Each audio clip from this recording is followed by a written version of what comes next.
Hi, you guys. Happy Friday. I wanted to try to help make the quiz easier for you today by just reminding you of some resources that you have and maybe previewing some things. So, first of all, is our stream. The announcement today that you will see has our agenda slide. So, it is November 6th. We are 1 week away from the end of the trimester. All you have to do today is take your attendance for each class, watch a couple screencasts, and take about a 15 question, well, it's really 13 questions if you don't count your name and such. So 13 questions on matter. And then I wanted to give you the reminder that we are definitely starting the Growing and Changing next week. So let me know if you have any questions about that. Over here, you can see the evidence that we are learning. So that isn't our quiz score. Well, hopefully that is good also. But knowing where to look in our resources to find answers for our quiz. So I know it often takes longer to look things up to make sure that they are correct, but it does add value to the things that you do every day, whether in the classroom or at home. Learning is not about memorizing things that you do before you take a test. Learning in life is about knowing what your resources are and where to find them and how to use them. So hopefully we will practice this. So the one thing that I wanted to remind you of are all the resources. Now, I know that this can get overwhelming. So on the Google Classroom page, we have our Growing and Changing information at the top, with a little bit of enrichment information here that you can see posted on October 9th. There was also an extra credit opportunity in that post. If you want to do this extra credit over the other one that is offered below, you can find that post on October 9th from the stream. And if you follow the directions, you will be awarded the extra credit. It kind of depends on what topics you're interested in. And we have our Unit 2 Matter section. So in this section, I also want you to know that there is an extra credit opportunity as well. If you liked the periodic table and wanted to learn more about that or review that, you can turn that in. I know it says due tomorrow. I will take that through the weekend as well. I know Fridays can be very busy for you guys. I'll probably check by Sunday, okay? Otherwise, in your section here, topic Unit 2 Matter, the first thing that you should see is what we did in class this week. So if you were absent or if you just wanted to review that or use it, maybe you lost your copy or something like that. Hopefully not, because you're good organizers. We practiced that in class. So this week in class, we watched a video of a high school chemistry teacher doing some experiments with chemicals that we weren't going to use in the classroom that we were in.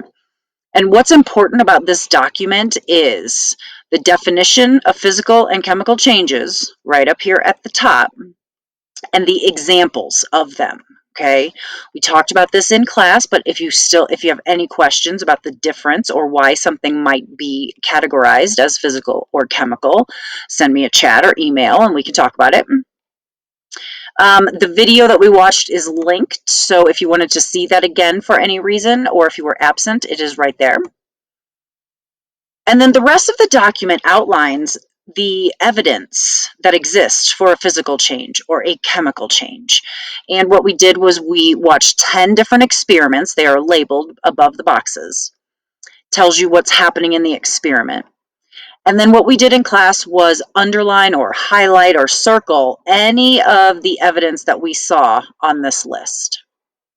So for your quiz today, you're not going to need to know specifics about the type of chemicals that were reacting. You're going to need to be able to recognize what are the signs of a chemical and physical change, as well as the definition and some examples. Okay, so this document should be a lot of help, but you also have other things that we have done that should help you. So you do have the review guide. In the next video, you will receive some answers to that so that you can see how you did. And then I have another material here, it says change of state, notes from class.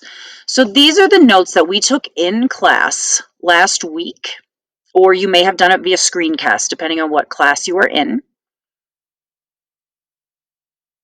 So these were where we talked about the amount of energy that is needed and used by molecules for movement, and the movement creates the phase that the matter is in. We talked about a solid, a liquid, and a gas. So if you have those notes, those will be helpful today too, as some of the questions do ask you how these molecules move, how if they have energy or don't have energy, and how that affects their movement. If you remember in class, we talked about how it's very similar to ourselves. If we have energy, we're sleeping well, we're eating well, then we're going to want to move a little bit more. The more energy added, the more movement, and it works the same for molecules. We talked about how when you don't have as much energy, you're kind of sleepy and laying around, or maybe just still and in a fixed position like the molecules of a solid. So hopefully you have those to look at, and if you were absent, here they are. And then what you see is a list of the assignments that we have done throughout the unit on matter. On the quiz, I do list out the specific assignments in which the answers were taken or the questions were taken from, or has maybe wording in it that would help you to do well on the question.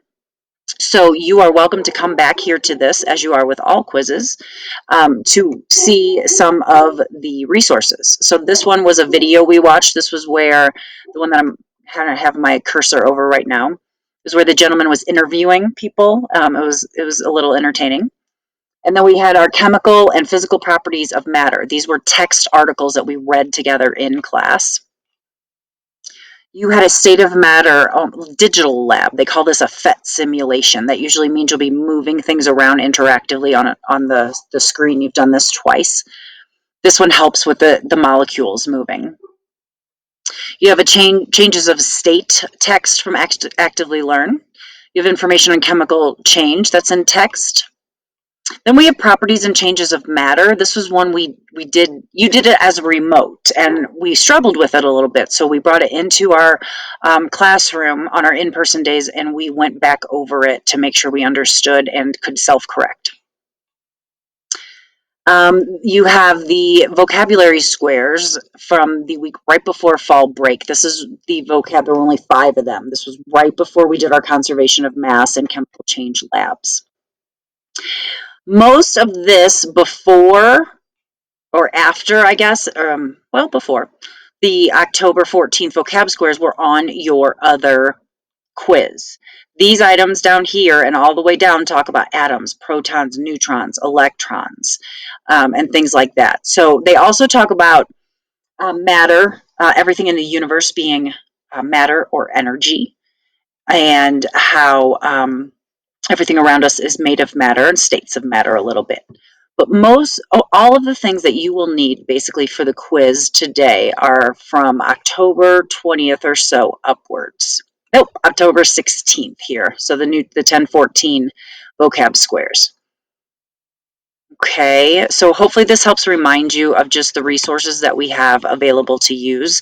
You're still always welcome to reach out to me if you say you look and there's so many things to look through, and you do your best to find it. If you're still struggling, let me know. I can help you narrow down your search.